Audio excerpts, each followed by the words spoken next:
Hi, we ended the last module talking about rejection. I want to continue to talk about rejection in this module because rejection is what selling is all about. Make more calls than anybody else, you're going to make more sales than anybody else. It's all about rejection. I'm going to teach you the best way to handle rejection. First off, let me just get this out of the way. I know there are sales trainers out there and people who talk about sales who say don't take rejection personally. Just let it roll off your back. It's not personal. Well, let me tell you something. Rejection stinks, and you should take it personally. I take it personally. I've been in sales since 1973. I still slam down the phone and say, you dirty... Why? Because I care.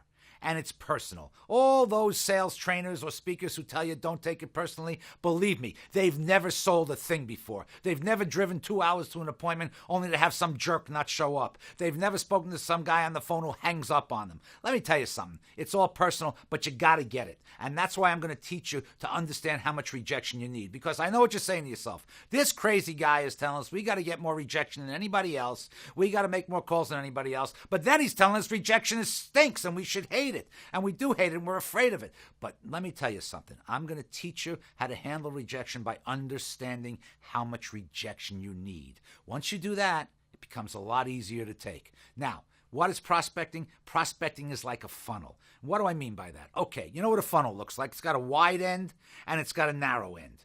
If you throw enough stuff into the wide end, then something's going to come out the narrow end. If you throw enough calls into the wide end, sales come out the narrow end. Very simple. Don't make any calls, sales don't come out the narrow end. So let me just give you some hypothetical numbers. If you were to make 30 calls, in other words, you dial the phone 30 times, you might get to speak to 15 people, 15 contacts. Out of those 15 contacts, you might get 3 appointments. And out of those 3 appointments, you might make 1 sale. And that's what it is. That's a funnel. That's what rejection is. So in other words, in order to make 1 sale on the average, you would need 29 no's.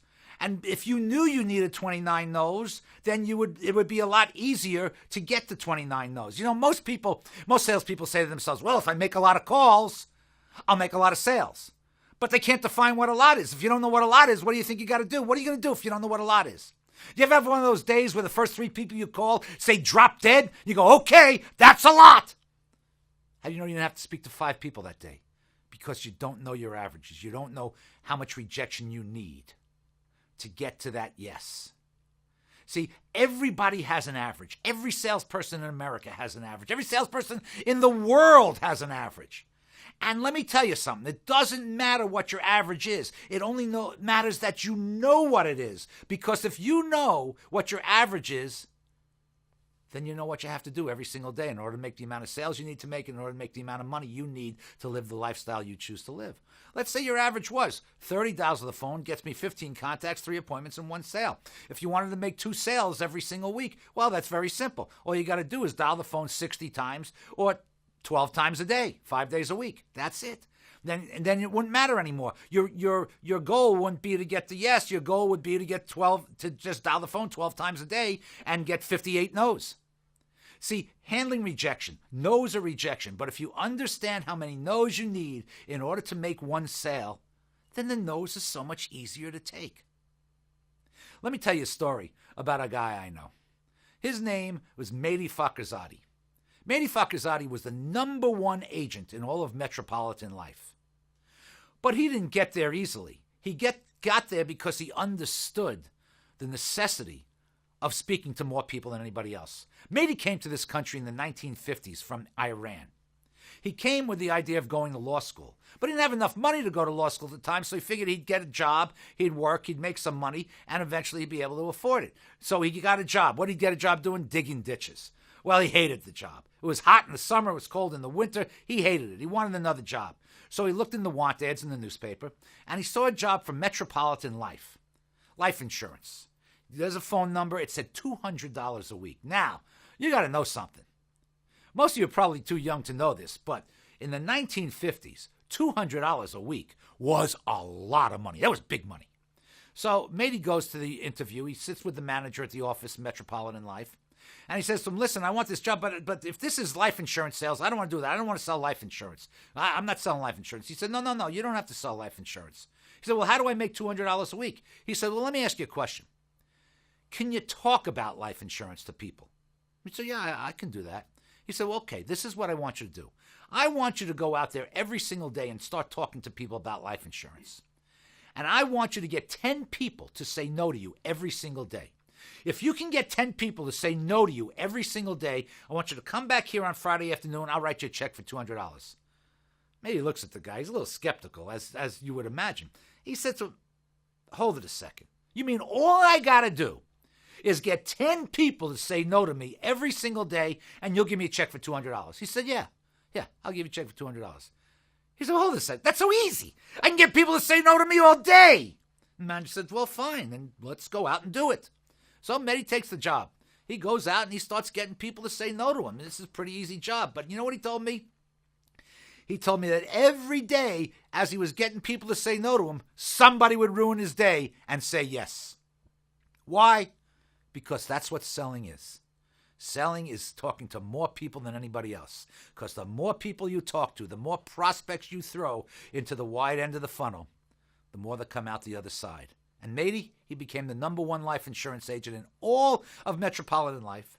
Made so much money on his commissions, he was making more every year than the president of Metropolitan Life. So let me take it one step further and talk to you about how to overcome rejection, how to handle rejection. I'm going to give you a call counting system that you can use. This system is so easy to implement that you have no excuse not to use it. In fact, you're going to be getting an action guide with this program, and you'll find the call counting system on pages 7 and 8 of the action guide. But I want to talk to you about this call counting system today because I want to explain to you what it's all about and how easy it is. It's basically a grid. I developed this call counting system for myself when I was in sales, when I was working for somebody else many years ago.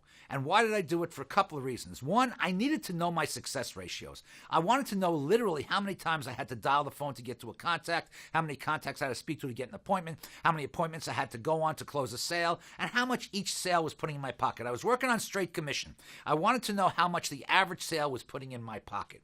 So I developed this program. It's just 6 columns, as you can see. It's dials, contacts, appointments booked, interviews held, sales, and commission dollars. Now I'll get into the definition of each column as we go on. As you can see, it's a very small sheet of paper. You can put it on an index card. It's a grid. Along the left-hand side, it's got the days of the week, Monday through Friday, and the total at the bottom in the grid.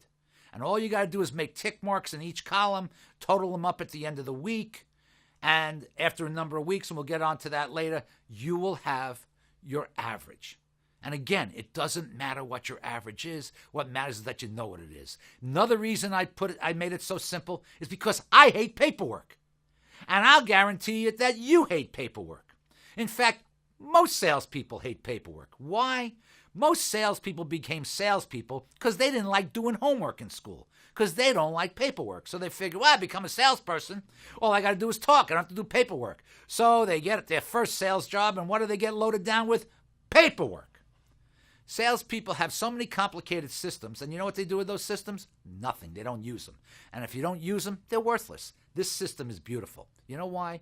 Because all you need is the totals from these 6 columns.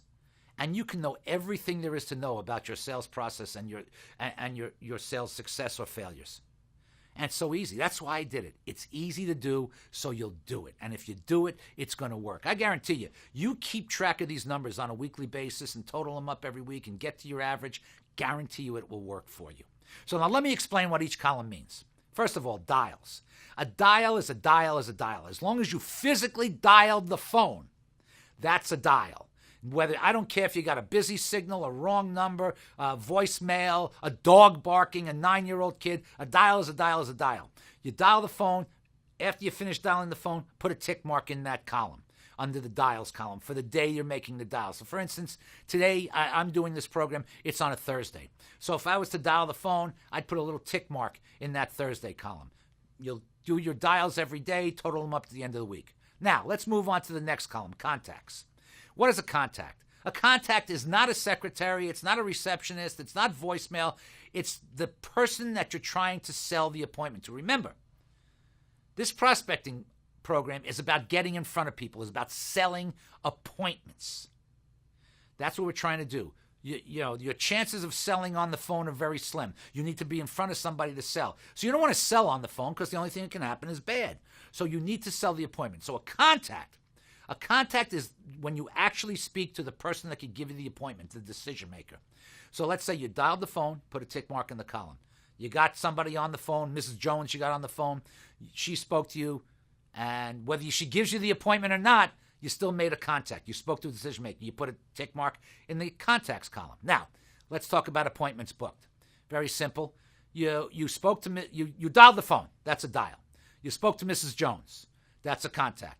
You asked her for the appointment. She said yes. Boom. Put a tick mark in the column where it says appointments booked.